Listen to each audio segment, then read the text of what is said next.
And we are. Yay. Thank Welcome, you, everyone. Donna. Thank you, Donna. Hi, my name is Kate Conroy. We at NJBIA are thrilled to have helped in the creation of this amazing group, the Sales and Marketing Roundtable, led by such amazing women. For those of you who are new to the New Jersey Business and Industry Association, we are the largest statewide business association in the country, representing approximately 1 million jobs in the state of New Jersey. If you're interested in more info on us, I will drop the website into the chat along with my contact info. Feel free to get in touch and we will get you anything you need to know about us. And with that, I'll toss it back to Donna because I know that we have a really packed program today. And again, just thrilled and excited to be here. Thank you so much.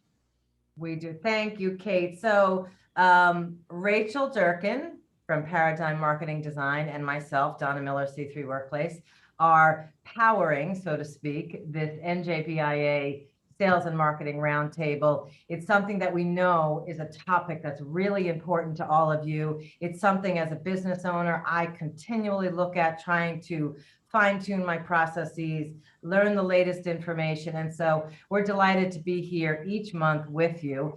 And I'm going to turn it over to Rachel Durkin, who's going to kick things off for us this morning. Hey, thank you. Good morning, everyone. I'm so excited to be here every month. And for those of you who are repeat attendees, thank you for continuing to support this event. I am Rachel Durkin. My company is Paradigm Marketing and Design. We are a web branding and marketing agency specializing in clients that have a complex sale. So if you're not selling a widget that is going to be bought online immediately and you have a sales team that needs to shorten their sales cycle and increase the number of meetings they're having, my team can help you. Now, I also want to take this opportunity to thank our lovely sponsor, Cal Thomas from Sandler Training. I am a big fan of Sandler Training. I've taken it. My team has taken it. Donna has taken it. I'm even putting team members who are leading marketing teams who are not selling in sales training because it's so important to have a marketing to sales funnel that is comprehensive. But Sandler has sales management training. They have sales training, both a foundational course and a president's course. And I cannot say enough about Sandler, but I will tell you this. When I took Sandler years ago, my closing rate went from 40% to 70% in 2 months. So it works, people. So contact Cal Thomas, and you will also get some emails following this with his information, because we're going to send all of our resources and Cal's information so you can follow up with him. I also want to take this moment to shamelessly promote our next event in July. We are going to have Jen Gottlieb, and she's going to talk about how to skyrocket your brand with publicity. Jen has Kerry and I actually did a podcast with Jen, and she has an amazing weird story, probably one of my favorites. So maybe she'll talk about that next event. But if you want to talk, so PR is something that I think can be incredibly successful for your brand and for your ROI, or something you do kind of a little bit and maybe might be a waste of time and money. So Jen is going to talk about how to do it right, how to do it well, and how to be impactful in your PR strategy. So register now for that event. Donna, do you mind putting I'm doing it right now. All right, she's putting the registration in the chat, and it's going to be July 20th. As always, if you cannot attend live, you'll always get the recording afterwards. And with that, I will throw it back to Donna. So we are delighted to have today with us Kerry Barrett. Some of you may know Kerry. Kerry is an Emmy award-winning, unbelievable celebrity that we are so excited to have here. Go ahead there. She also survived a fabulous kid story overnight, and that's what we do. We live our lives. It goes a little crazy, and then we jump on camera, and that's exactly what we're here to talk to you about today. We know in sales and marketing, video is more important than ever. And Rachel, you had some great stats, so I'm going to kind of have you open this up. I know how important video is. A picture tells 1,000 words is a very old saying, but the truth is your brain can process images at, I believe, at least 70 times faster than words. So this whole conversation about video is really important. So Rachel, I'm gonna let you kick us off. Sure. And before I do that, Kerry, we all know you as, you know, with your Emmy award-winning status. You can see the Emmy right there. She put it real close on the desk for us all to see. There we I go. like to play, whenever Kerry and I are together, we play, where's the Emmy? It's going to be joined by a telly soon as well. So, you know, Yeah, I'm just very excited. taking a moment to toot my horn. Go ahead. So here we go. I want to give you a chance to toot your horn. So tell us a little bit. I can brag about all your credentials and drop names like Fox and ABC and NBC and the word Emmy and telly, but tell us a little bit about what you're doing now. And, you know, just give us a 30-second overview to introduce yourself. A 30-second overview. Okay, you know how you go to shoot a 2-minute DIY marketing video on your phone, except it takes 2 hours. You hate the end result and it doesn't do what you want it to do? I fix that. I take what I learned in my news career about on-camera presentation, visual storytelling, and messaging, and I help my clients expand their visibility and their credibility in both the digital world and in traditional media as well. Thank you so much. That was very concise and on. There you go. Was that under 30? I don't know, but I'm sure because you're the expert. So in the since COVID, really, since last March, video consumption is up 120%. Big surprise. We were all locked in our house and we became zombies to the screen. Yeah. But, you know, talk to me outside of, well, you can talk about the COVID experience, but what has caused that growth, number one? And number two, how do you integrate it now into your marketing strategy to be effective? A couple of things are going into creating that growth, if you will. Number one, I mean, it really started with the advent of social media. The average person has 9 video streaming apps on their phone. And so it's all right here. I think that's where it really started to grow. Of course, as COVID hit, 14, 15 months ago now, all of that began to skyrocket and people realized, I think, in perhaps a way that they had not before. You know, we've heard every company is supposed to be a media company and, you know, video content is where it's at. But a lot of people were afraid to stick their toe in the water. They realized, however, that having video out there, especially when they're not able to meet in person, is a great way to have a 24/7, 365 salesperson who can constantly be generating warm leads and introduce people to not just your business, but also perhaps you as the business owner or as a thought leader or as someone who provides value. And so the use has just, I mean, it's gone through the roof. And we now know as well that businesses who use video on the regular grow about 55 to 60% faster than businesses who don't. So that's spurring this, it's sort of like that self-licking ice cream cone. The more you go after it, the bigger it gets and the more you want to put into it and should put into it. Yeah. And you know, we always talk about in marketing, the touch process on average, 9 to 13 touches to engage your audience. And marketing is about driving users to the next touch, the next engagement, the next moment, and having that message reinforced every time. So video, I mean, the stats show it, is a great way to keep driving that touch process. Yeah, I think the one thing that people find challenging and the one thing that people don't talk about, and I know that we'll dive into this a little bit, is we do very much talk about the message and what you say, the words themselves. What we don't actually talk about is the delivery of those words, which is just as important as the words that you say. And I'll dive a little bit into why down the road as you ask me about it, but it's not just the content. Listen, there's a reason the ShamWow guy sold a lot of cloths that were overpriced. It's not because they were fantastic. It's because his delivery was one that we'll never forget. I'm not saying you need to be the ShamWow guy. I'm just using that as an example. Awesome. So, you know, I get it. And I think that, and we had some questions upon registration, and I saw this as a theme, and it's definitely something I wanted the opportunity to ask you. With video usage up so much, which with all of us telling our stories on social media, via video blogs and everything else, how do we create something that sets us apart from everyone else? How do we create compelling and engaging video? Because more is not the answer. So No. I don't know if this goes to the delivery piece that you want to talk to. I don't know if this goes to mindset, Yeah. but how do we stand out? It's not necessarily mindset, although mindset is a big factor in when you're ready to take that jump. And by the way, you won't ever be ready. So don't wait for that moment where you wake up one day and say, oh, I'm ready to create video. And I can't wait to hear all the people critique me on it. That's never going to happen. It is, however, about creating something that is compelling. I always like to say the opposite of good video is not bad video, it's off video. People will not watch it. We've heard a lot about, our attention spans shrinking and all that other stuff, which is true. However, what has shrunk perhaps even more is our tolerance for bad content.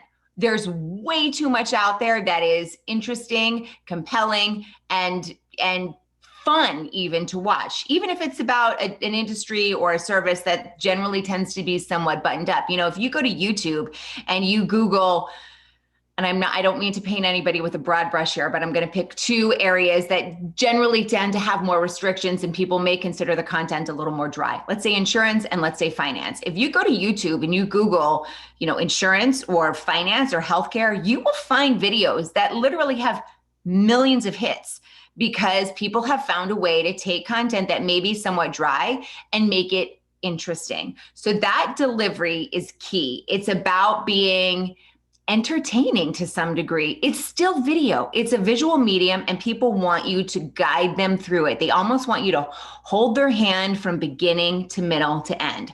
So how you make that delivery compelling is it's part of the way that you use your words. It's the way you use your body. It's the way you use pauses and vocal variety and visuals and all that other stuff. But the first 8 seconds are the ones that count the most. And it depends a little bit on what platform that you're posting the video on. They all operate somewhat differently. YouTube, you have to click play. Facebook starts to scroll, but there's not necessarily sound. LinkedIn is static until you hit play. It depends on what platform you're using. What people do though, that is hands down the biggest mistake when they're creating video is they go through in that first 8 seconds, this long, drawn out, boring logistical setup of who they are, what they do, why they do it. Here's my website. Here's my hashtag. Here's my social media handles. There's nothing that kills the vibe of a video quicker than that. If your content is good and you have something to say, you don't need to set up your expertise prior. Just dive into giving it to people and they'll realize you are showing your expertise, not telling it.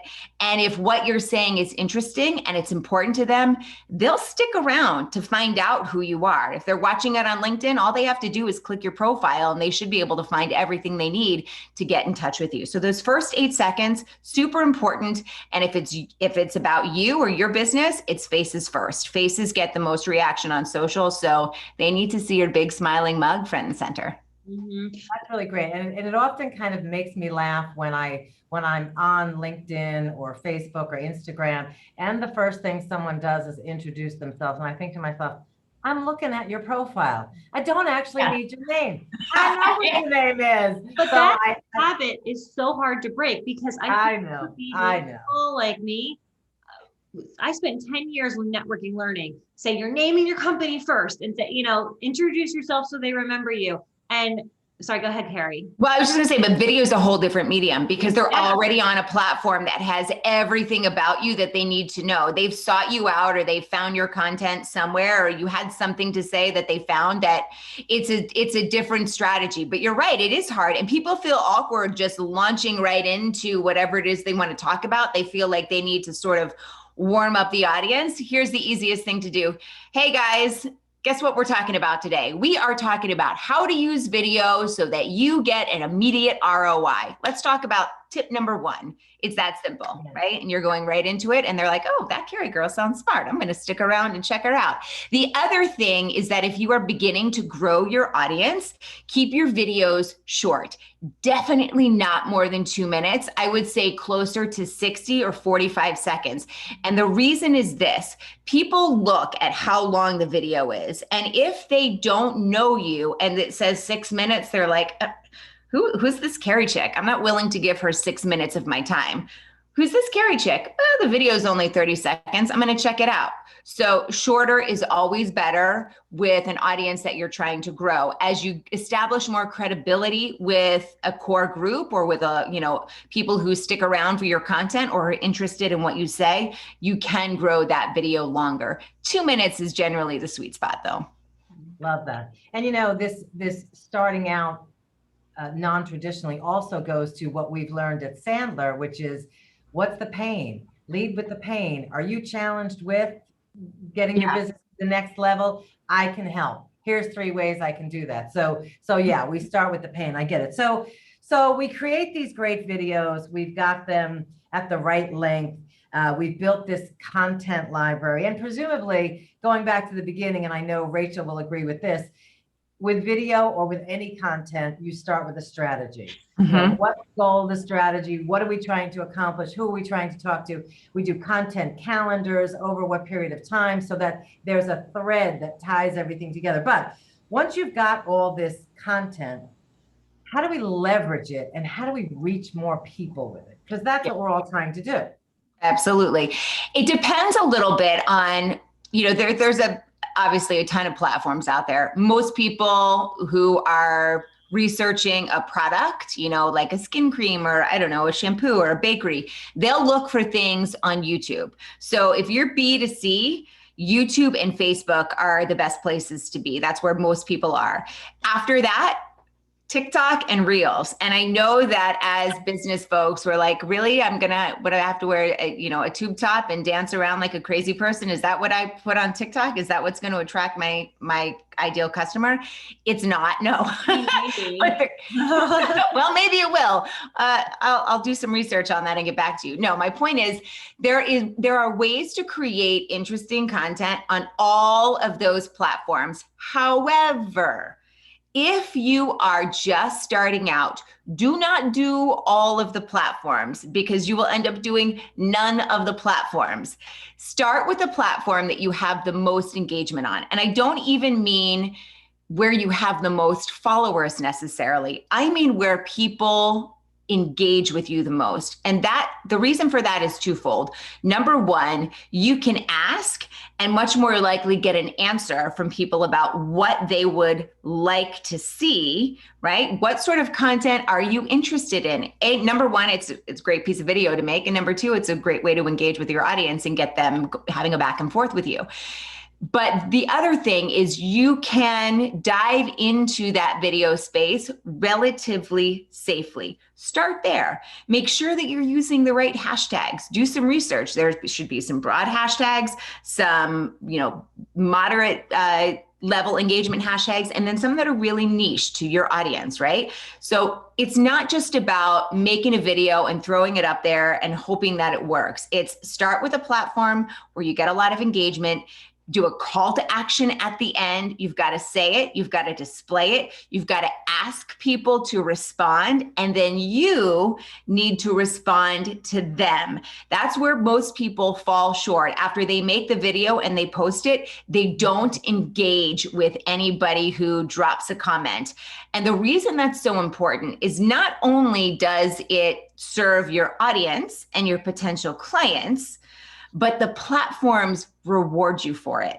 And what I mean by that is that if they see that you are a team player, and by that, I mean, if they see that you're keeping people on their platform longer by engaging with them, not just liking a video, but commenting, asking another question, responding, not just on your post, but on others, they will reward you in the algorithm. Oh, look at this. Rachel's helping keep people on LinkedIn. We're going to make sure more people see her stuff because we know she'll engage with them on there, and then they'll stay on the LinkedIn platform more. Two things have changed though. It used to be that shares were a huge push on LinkedIn. They're not anymore. You might notice that shares rarely, if ever anymore, get the same amount of engagement as an original post. So if you have an event or you want to highlight what somebody's doing, you should make an original piece of content around it, because it will get much more reach than sharing something and saying, read the post below. This is exciting. I'm happy to be here. It also doesn't count as a post on your end. So LinkedIn doesn't reward you for it. The other thing, when it comes to Instagram, if we have anybody who's B2C here, it is no longer about the likes, it's about the shares, and it is about the saves. There's a new little tab. It's not really new any longer, but it's growing in popularity underneath an Instagram post. It looks like an upside down ribbon almost. And if you click it, it'll say save to collection. And you can make a series of, I have workouts and hair and here's this and that and the other thing. When somebody saves your post, Instagram recognizes that, oh, people like this. They like it to the point that they don't ever want it to go away. So this person is doing good stuff and I'm going to reward them more. So your content needs to run it through the filter of, if I saw this, would I save it? Would I share it? And if your answer is no to either of those, rework what you're putting out there. That was a really long answer. I'm sorry. I love that. And to add, to loop back and to add on engagement, Kerry, in our podcast we do together, I keep hearing a common theme of authenticity. Yeah. Like people want to see people, like nobody wants, like we all want to filter through the BS. And we want to see people and their personalities being real. And so there's always this fine line between a personal brand and a company brand. Where do you cross it? And you need, in my opinion, before you get into this venture, you need to decide what that line is and go right up to it. Yeah. Grab attention, because the more authentic you're willing to be, the more engagement you're going to get. So what do you want to show and what are you willing to show, and being okay with being you, and others in your company being themselves as well. Absolutely. So I think that's one. The other thing that I'll always say is a quick trick that we always have. And I always, my favorite one is Loom. If anybody goes to YouTube and Google's Loom, their social commercials I will watch, they're long. They're like 8 minutes, but they are so hilarious that I will watch them for fun on repeat because it's so funny. And I don't even need it, but I bought it because I like their commercials. Exactly. Like I'm like, what is so good about this? But so there's two things that I find that are always great with video. And again, when you're doing B2B, there's the line is humor is great and nostalgia. So, oh my gosh, yeah. So nostalgia is a great one. If you throw back to something like you did in the 90s or you did in the 80s, or how, what it was like to grow up at a certain time, that's always a great way to grab attention. So you always want to look at those different options. And then of course you always have this Sarah McLachlan strategy where you could just make people cry if you're really good at it. It's either sadness, humor, or nostalgia, but digging into some sort of emotion. Listen, outrage, that's everywhere. It's easy to capitalize on, especially right now. However, people are not as drawn to that as they used to be. I think because we have all had our fill of it and people are stretching in order to make something outrageous when in fact it's not all that. So those three emotions are absolutely key. And if you can hook into one of them to tell a small, micro story in your video, you might refer to that as a case study, but something with some specifics that hooks into someone's emotion. If you can eke out a smile or heck, even a giggle from somebody as they're watching your video, you're 9/10 of the way there. Yeah. And I always, again, this is that line where I've had really a hard time coming to grips with it, because I grew up, in the corporate world saying like, be professional. This is what you have to wear. You have to, don't say this in public. Don't say this, making sure that you were in this box. Yeah. And we're in this major pendulum swing to the other way. And so companies, how do we create, almost like we used to create social media plans on here's what you can say on social and here's what you can't. It's almost the same. You have to be authentic, but what's the rule? And how does the personal brand impact the company brand? Is really something you have to consider. Absolutely. And I think it depends also too, a little bit, like where you are posting. So I'll give you an example. When I post on LinkedIn, I usually will do sort of tips, tactics, and strategies. And every now and then I'll post something motivational. You know, I have a series that drops every Friday called That Sucks, Get Back Up. And I interview people and myself about a sucky moment in their life and then how they pick themselves back up. That stuff tends to work well on Instagram as well, on LinkedIn as well. However, on Instagram, I might focus specifically on motivation and inspiration with a couple of, you know, peppered with a few other things. But that's where I get a little more personal in my storytelling, or the fact that I share that I, you know, had an eating disorder, or, you know, I had a bully as a kid and I had an atrocious fear. I mean, a debilitating fear of public speaking. And there's some cross promotion between the two, which I also think is important. Even if you're working in a corporation, you have your own personal brand. Yes, you have to toe the company line, but the people that you work with also need to know what you stand for. And let's say you decide at some point that you don't want to work at that corporation anymore, or that corporation decides that they don't want you working for them for whatever reason. You need to have a brand that is bigger than the corporation that you can bring with you. People know what you stand for. They know what you're about. They know what they're going to get when they interact with you. And that's part of what that video creation is about. It's about making sure that you always have your own self, for lack of a better word, and you can bring it wherever you go. So I went totally off the reservation. So let me go to the next question. And then Okay. we was like, I was like, that was not the question. I just kept going. This all right. So I'll ask this. Oh. Donna, I'll throw it back over to you. But so she is moving so fast, obviously. What trends are you seeing? And we did talk a lot about social, but what trends are you seeing that we should be capitalizing on right now? I would say one of the biggest things that people should be capitalizing on is live video. And I know it is terrifying because holy cow, once you say it, there's no unringing that bell. That's what people love about it though. And Rachel, you and I have had that discussion before. It's like they're sort of sitting on the edge of their seat, like, how's she going to screw this up? Not really. But my point is, it's watching it. It can't get any more authentic than that. And I hesitate to use that word because it's like pivot.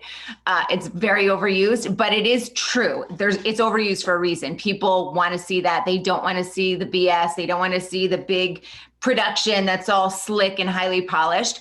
There is a reason people like that live. Number one, it's a great way to have an immediate engagement with a potential client or somebody who's interested in what you do. They ask a question, you can answer it on the fly. And if they follow up with a clarifying question, you can answer that as well. It also, I would say for corporations that I do media training and PR with, you have to have somebody that's well-trained to do this because it can go horribly wrong. But rather than issue a stoic, boring press release when a company is in crisis mode, if they could just have the leader of that company or spokesperson, CEO, whoever it is, sit down and do a live stream, they do so much more to overcome whatever it is that's going on by having that authenticity. And the live stream is it's a huge opportunity for businesses. As people who, you know, own businesses, who I'm assuming are most of the people who are watching this, live stream does a couple of things. Number one, it allows you that immediate engagement. It also just, the platforms reward it, it gets higher views. Number two, it's a great way to repurpose content. You may do a live stream for half an hour, but that's not where it has to end. You then pull that 30 minutes and you chop it up into tiny little pieces. Some of it's maybe a download tool on your website. There's a 2-minute thought leadership piece that you can post on LinkedIn. There's 10 seconds or 1 minute or 30 seconds that you can post on Instagram or Facebook, or you can use a really short clip it to drive somebody to a blog post. So live streams, not only for the immediate, benefit of being live, but also for repurposing, which is huge. It's the way that you can get into this meaty subject of creating video, which can be super time consuming, and have it, enough content for a month or 2, or maybe even 3. Awesome. And that, I think, goes back to having a plan, having a content calendar, cross-purposing things. Yeah. I know people who kind of schedule 1 day a month to record video, and then they do all their editing and they break it up and they decide where they're going to use it and how they're going to use it. So talk to us before. I have some questions that I want to go to. Okay. But before we do that, just talk to us a little bit about, because live stream is the trend that you're telling us we should be aware of. Can you talk to us a little bit, as you did before, about the differences of different platforms? What's live stream like? What am I doing on Facebook? What am I doing on Instagram? What am I doing? Talk to us a little bit about the different platforms, because it sounds like it's something we really need to know about. You should. So LinkedIn is still sort of in a beta mode. You may have heard of LinkedIn Live. It's not available to everybody. You have to apply to get it, and they are somewhat stingy with it. You also can't stream. If you have an Emmy, you can get it. Just That's right. Mm-hmm. Well, it's crazy because there are some content producers and creators on LinkedIn who literally have hundreds of thousands of followers, and their videos go viral all the time, and they didn't get approved for LinkedIn Live. I, honest to God, don't really understand their application process, although it is getting easier to apply and get accepted, but it's still about a 4 to 6 week wait to find whether or not your application got approved. And you can't stream directly to there. You have to go through a third-party platform like StreamYard, which, by the way, I highly recommend, because you can stream to multiple channels simultaneously. So every Friday, I do a live stream with Kate and with Vicky Hart and with Lorena Sargent, and we talk about networking. We talk about. I'm terrified every time. I'm like, I know. I'm gonna get in trouble. Vicky's a huge liability. I see you there, Vicky. All together, It's really just mostly Vicky, though. Let's be honest. So you can. I stream to YouTube, I stream to LinkedIn, I stream to Facebook, and we stream, I'm saying it's all of us, and we stream to Periscope, and then that routes itself through Twitter. LinkedIn is a great place when you are talking, thought leadership, when you want people to ask about expertise, or you want to provide some knowledge to your audience. I have a client, I'll use this as an example. I have a client, one of the towns up near me here in Sussex County, and every Thursday we do a live stream from 10:30 to 11 a.m. Eastern, if any of you are not in this time zone. And we talk about the great things that this town has going on. It's a work play campaign, and we talk about the new businesses that are coming in town, and it's a chance for them to talk to their residents about the events that are coming up, and if there's some infrastructure that's being debated, should we do this or should we do that? And not only do they have that live stream, but then they get the content for them to use on their website and their social media. Facebook is a great place. All of these are great platforms. Whatever one you're more comfortable with, that's the one that you start with. Facebook is a great place to do demos. If you are a yoga instructor and you're more of a B2C type environment, maybe you host a 15-minute, middle of the day de-stress yoga routine, and people can join you live there. Now, if you're a yoga instructor who's looking to do corporate retreats, well, Facebook may not be the place for you. You may have to do a demo, not necessarily of yoga, but maybe a Q&A about why yoga is beneficial for stress relief. And that's the sort of stuff that you put on LinkedIn, how yoga can benefit your employees, how taking 15 minutes to de-stress in the middle of the day makes for a more productive workday or a more productive workforce. My advice to you is don't get caught up on the particular platform. Lives all basically work the same way everywhere except Instagram. Instagram does not play nice. You can't simultaneously stream anywhere. You can simply pick up your phone and do an Instagram live that way. But start wherever you're comfortable. Try and make it about 10 minutes. This is not the place to do a 1-minute video. And have somebody there with you that you can have a little back and forth with. It'll help make that initial foray into live streaming that much more comfortable. It's always easier for people who are not camera or media savvy to answer a question rather than just turn on the computer and talk into a little black hole. Great advice. And the other thing I heard, but I don't know, and I think it bears repeating, is I think one of the benefits of live stream is you will do it, or you must do it consistently. Yeah. And I think that's the other piece of video marketing is you have to be consistent. You have to show up regularly because It's going to take a little while for your audience to catch up with what you're doing and for, people to catch on. Absolutely. It's not a one and done situation. If you think you're going to go and do a live stream and all of a sudden the tides are going to change and everything's going to turn around for you, it's not. You're setting yourself up for disappointment and failure. It is about being incredibly consistent. And I'll share this quick little story with you. I know we're coming up on time here, but when I first started my business about 2 years ago, when I tell you I didn't know squat about business. I didn't know what a P&L was. I barely knew what a brand was. Didn't know what marketing was. I mean, I literally none of it. And someone said to me, just speak wherever you can. And so I went into it without any strategy.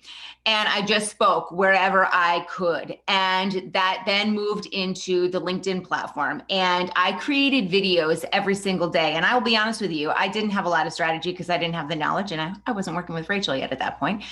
And when I understood the strategy, things started to change. But there are people who have followed me from that moment, that, the creation of my business, and who track my videos and who watch them and who finally come around to being customers. My point in relaying that story is, yes, you should have strategy. Yes, you should know how to distribute. However, don't let not having every single duck in a row prevent you from starting. If you hit record, delete, you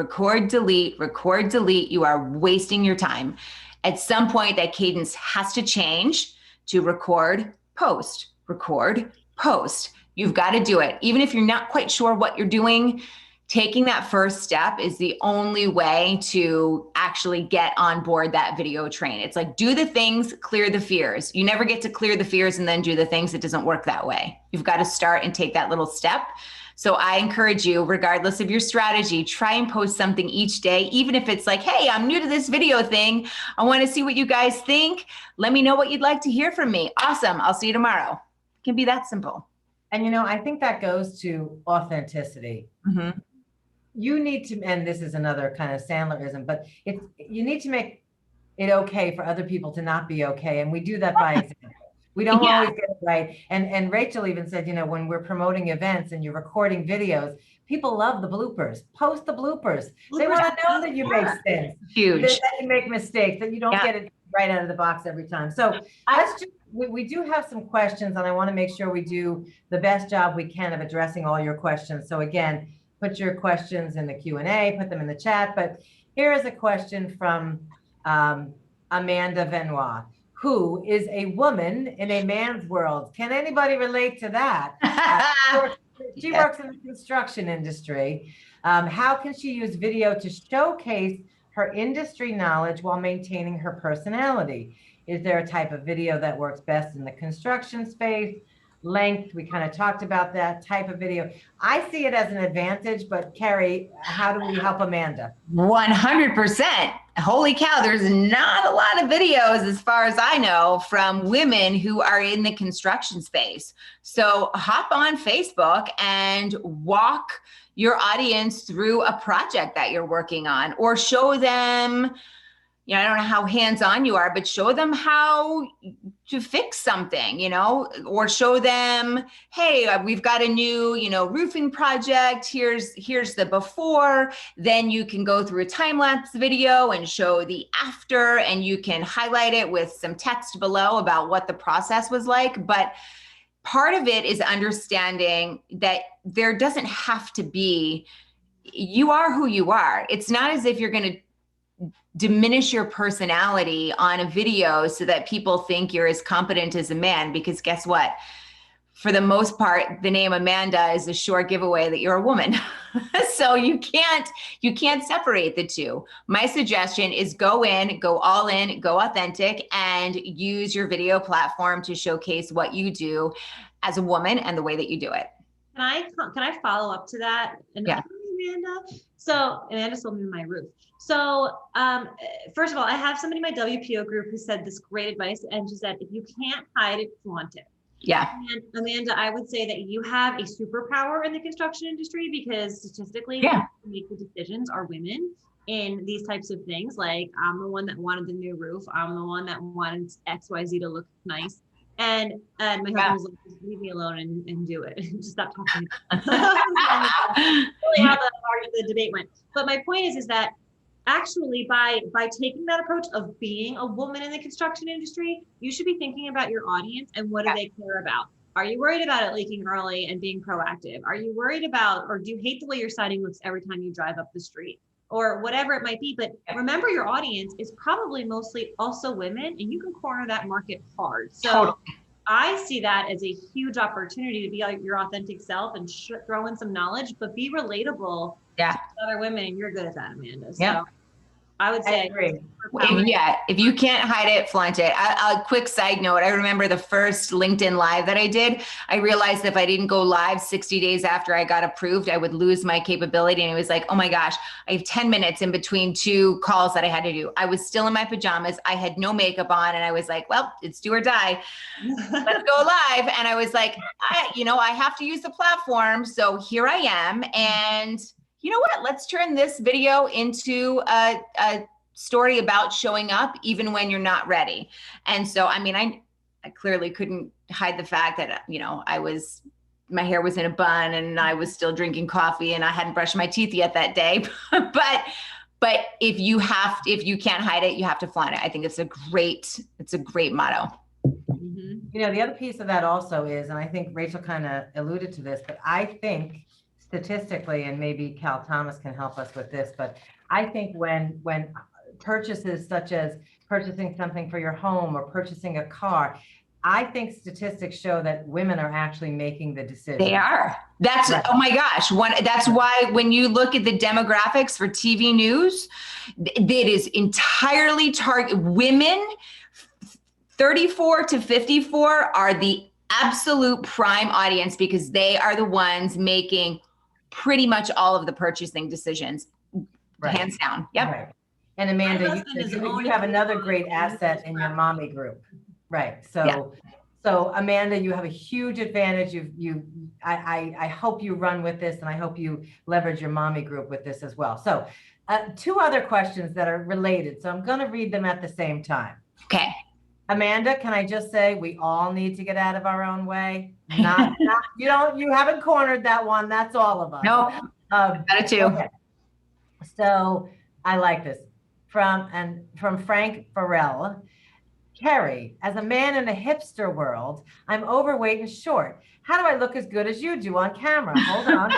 Similar question from Margot Murphy. How about a 72-year-old who has a new consultancy to help execs transform employee stagnation to vitality? So if you're not this buttoned up whatever, how do you take advantage of the platform? I think I know the answer, but you're the expert. Okay, well, we can probably collaborate because you might have some other ideas as well. Listen, Margot, holy cow, amazing. 72, go girl. That in and of itself is an origin story that you should be posting somewhere because it's phenomenal. Most people are looking towards retirement. The fact that you want to keep going and not only keep going, start a new business. Holy cow. That in and of itself is its own story and origin story. And Frank, to allay any fears you have about the way that you look on camera, yes, the camera does do bizarre things to our appearance. You know, I could have a zit on my chin that I think I've covered up, and it might as well just put neon lights around it that are flashing and say, hey, look here, she has a pimple. I've lost 17 pounds and you don't see that at all. So the camera is a cruel mistress, and I hate to gender her as a woman because she's mean, but you do have to mitigate some of those things. They can be mitigated with lighting, they can be mitigated with makeup, and yes, that applies to you, Frank, as well, and they can be mitigated with a great delivery. But I want to take a moment to say, nobody has to be beautiful to be on camera. Dr. Phil, he's not beautiful. Danny DeVito, Ray Perlman, Oprah Winfrey. Holy cow, phenomenal on camera. Her own legend, but not traditionally what people think of as beautiful. In fact, she took a lot of flack for it when she first entered into the TV world, but her content and her delivery and her message superseded anything about what she looked like. So I don't want anybody to think that the way that they look should be an inhibitant into them getting into the video game. And if you are truly worried about it, there are things you can do with delivery and appearance that will help up level the way that you look on camera. But more important than that is what you're saying and how you say it.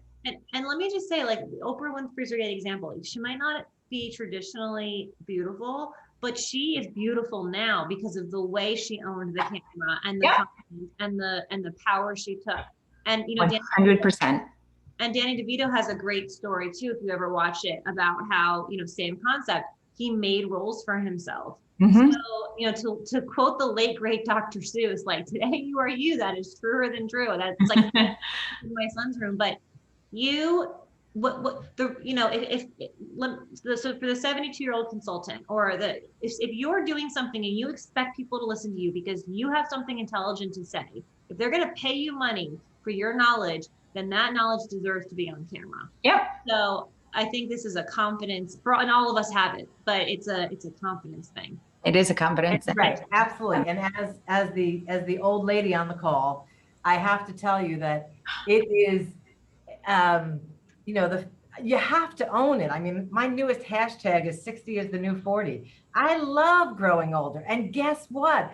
There are so many of us who are still in the marketplace, who are incredibly relevant. And we're still in the marketplace and we're incredibly relevant because we're really good at what we do. We love what we do. And that comes across on camera. So it's again, to me, and we had this last month with Precious Williams. She said, she took her tooth off in the video. Wait, she what? She literally took her tooth off. Okay, that's... I thought you said something else. So you all should go back something like, your perceived flaws are your superpower. Yeah. You know what you will hear Jen Gottlieb say next month? You will hear her say, your mess is your message. Mm-hmm. And it's absolutely true. Message. So exactly. And also in the spirit of target marketing, that niches you and it makes your message so much louder with your shared people. And that's what we're all doing. We're all looking for our tribe. We're all looking to contribute, and we're looking to do that in the most meaningful way. So those things that feel like insecurities, they're not. They're superpowers. Because if you go on camera and you live those out loud, you're liberating other people to do the exact same thing, and you're creating raving fans. Yeah, that in and of itself is your own personal brand. You don't have to do any more than that, really. Any good marketer is going to tell you, and as when you're a newer business, this is hard to swallow, but you don't want to be all things to all people. Mhm. So by bringing you out there and finding your tribe, you're going to get the right clients, the right work. It's actually doing a lot of the weeding out for you. So Yeah. we're Yes. running up on time. I want to ask one last question, but actually 2 questions. I'm going to combine them. Okay. So, Kerry, you mentioned a couple tools like on the fly, and I'd love to share if you could share some of the tools that you use to help you, create great video content, like StreamYard, like anything else you might have. Yes. Okay. The second part of that question is, what tips or takeaways, combine this, would you have for the audience? Like what do you want them to walk away with, Okay. So tools, very quickly. StreamYard, if you get the basic platform, it's about $50 a month. At least it was when I signed up. It allows you to simultaneously stream to 8 platforms at once. Most of you will not need that, but you can do LinkedIn and Facebook at the same time, YouTube, etc. So StreamYard is one of the best third-party streaming platforms that you can use. There's a lot of other ones. Some of them tend to be more expensive. StreamYard is a great, and it's easy to use. Ring light, incredibly important. People think most of the time on video that they want to be hidden and in the dark. That will make you look worse. You have to have a ring light, a great solid ring light that provides great fill light, will cover up wrinkles, cover up dark circles. Good lighting is magical. Trust me on this. Microphone. You don't need to have a fancy, expensive mic. However, be aware that people are much more likely to tolerate poor quality video, meaning if it's grainy or digitized or there's a bad stream, than they are poor audio, right? If you have bad audio, they're out. So I always suggest, if you are going to jump into the content creation game, try and purchase a Yeti, right? They have varying tiers, if you will, levels. There's some that are $200. There's some that are $70. You don't have to get the $200 one, but having a good mic is a great investment if you are going to jump into the video game. One other tool that I will recommend, and even my most non-technical clients can get their hands and their head around this editing platform. It's called InVideo. You can have a 2-week trial. It's very inexpensive. It's, I want to say, about $14 a month. Once you start doing full-blown productions, you're going to outgrow it. However, when you're first starting, it's a super easy to use editing platform that allows you to put graphics. It allows you to put captions, which, by the way, you should always have because it will help you in the SEO rankings. And it allows you to add music or, titles if you want to. So InVideo is a great platform. Tips and takeaways. I want to emphasize the fact that your delivery has got to be on point. We talk so much about the messaging and the technical aspects of putting video together. The delivery cannot be, the importance of it, overstated. It's got to be compelling. You got to look like you want to be there. Put a smile on your face, even if you're terrified on the inside. The other thing that I would suggest in terms of takeaways is start by perhaps doing a practice session with a friend. And I can help you with this. Sit down and do a 15-minute Q&A with somebody.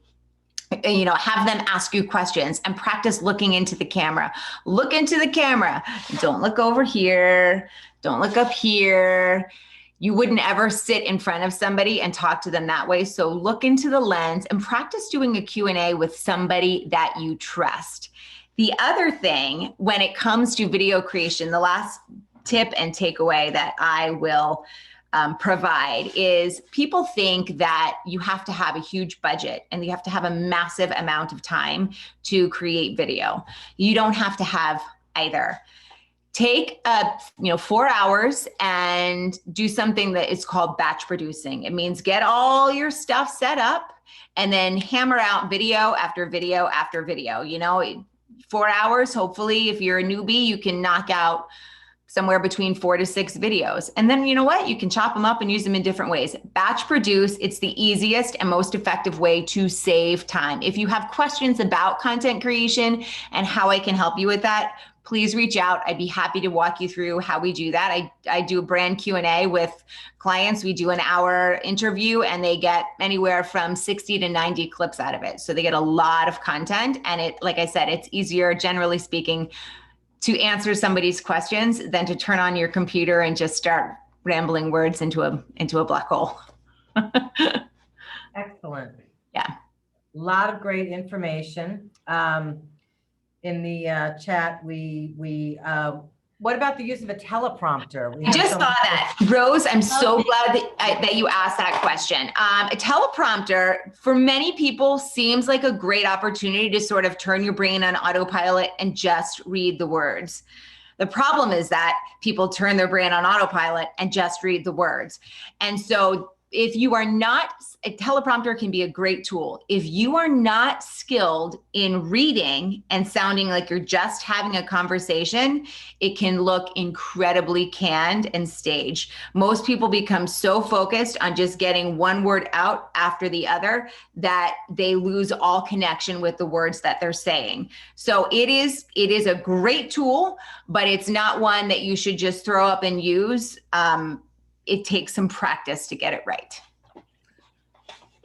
It does take practice, but I think that this is another silver lining of COVID. We've all had to get more comfortable on video. Yeah. It's simply the way we operate today. So I agree. When I do video, I don't like a teleprompter. However, I do have my 3 points I want to cover. Yeah. That's it.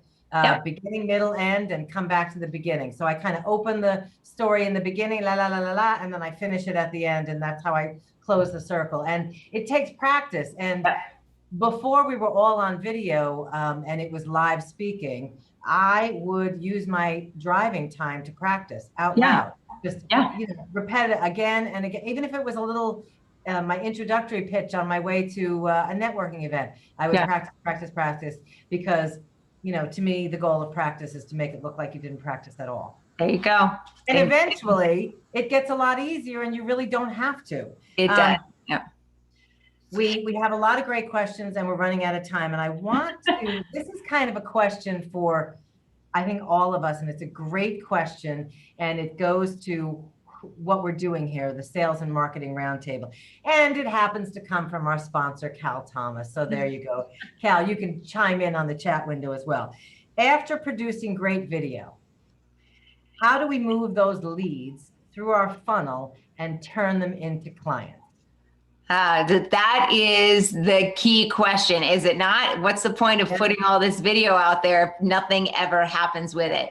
One of the biggest, there's a number of different ways that you can do it, right? So maybe you create a video that's a download tool on your website and somebody has to put in their email to access it. And then you follow up and you have a conversation with them. Same thing for videos on LinkedIn that you can use as teasers to bring people to your website and check out additional content there or get the download tool.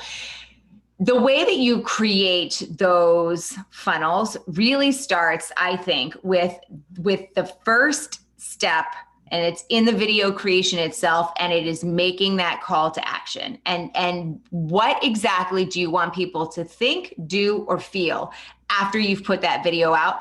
And then ask them to do it. Because if you don't ask them to do it, they won't do it.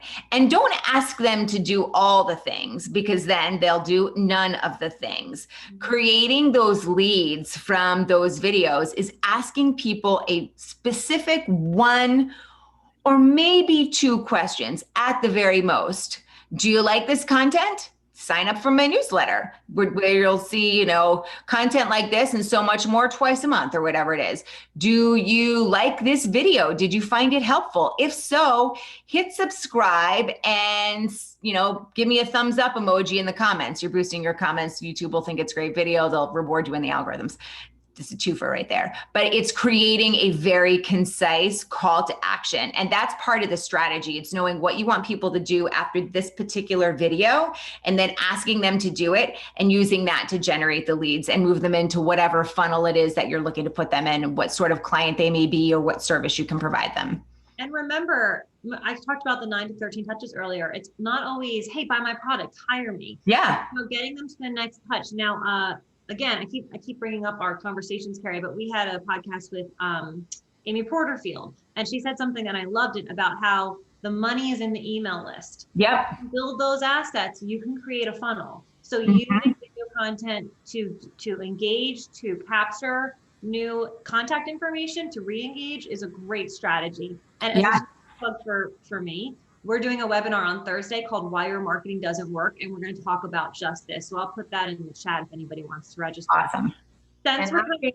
I think the piece that rounds this all out, and I knew you were going to go to call to action. I knew we were going to go to email marketing, but also you have to have a CRM system, customer relationship management, which works in conjunction with your email marketing. In fact, we're finding much better open rates through CRM than we are through email marketing at the moment, but it's a form of email marketing. And it's how you can nurture those leads. It's how you'll track KPIs and performance. So we at C3 Workplace can help you set up your CRM as well. So since we're running up on time, Kerry, why don't you tell everybody where they can find you? And also, if you want to shamelessly plug the Mavens, I'll put the link. I will. So I put my email in the chat. Please reach out if you have a question that we didn't get a chance to answer today, or if something pops into your mind as soon as you leave the room, which happens to me all the time. Please send an email. It's Kerry, Kerry, at Kerry Barrett, Barrett Consulting. So Kerry at kerrybarrettconsulting.com. Please reach out and connect with me on LinkedIn. I've been taking notes on all of you there. So there's a few names that I don't recognize, and I will reach out to you on LinkedIn. Mavens of Marketing podcast. Rachel and I have started a podcast. It's pretty much everything you need to know about marketing. We talk about how to use AI. We talk about how to leverage the Google algorithms to boost your search results or your rankings. We talk about how to grow your email list, how video, it's everything. PR. We even spoke with one of my favorite episodes that has not released yet. We spoke with a neuroscientist and she spent a decade researching what makes content compelling. And we talked to her about what she learned and then how you can incorporate that into the content that you create. So the Mavens of Marketing, you can find the channel on YouTube. You can also find it on any of the places where you get your favorite podcast, whether it's iHeart or Spotify or Google Podcasts. I also have a masterclass coming up, a free masterclass for video content creation, how to turbocharge your business with DIY marketing. It's a free masterclass. We talk about everything that we talked about here and a little bit more. So if you're interested in getting on the waiting list for that, I encourage you to shoot me an email and I would be happy to add you to that list. Excellent. Rachel, you want to wrap us up? We're actually a minute or two over. All right. I don't know the rules for wrapping up, so we're wrapping up, people. But thank you all for attending. Please register for the next roundtable with Jen Gottlieb in July. Remember, we're always the second Tuesday, right? Today's the second Tuesday, the third Tuesday. I'm crushing this. So close. We're always the third Tuesday in July from 8:30 to 9:30 Eastern time, and you can register to receive the recording for our friends on the West Coast. So we will see you next month, and be sure to check out the chat for all of the great resources that we dropped in here. Kerry, thank you so much for doing this. You were amazing as always. Thank you for inviting me. I was looking forward to this. It was great. Appreciate it. Hope everybody got something from it. See you next month. Goodbye, everyone. Bye.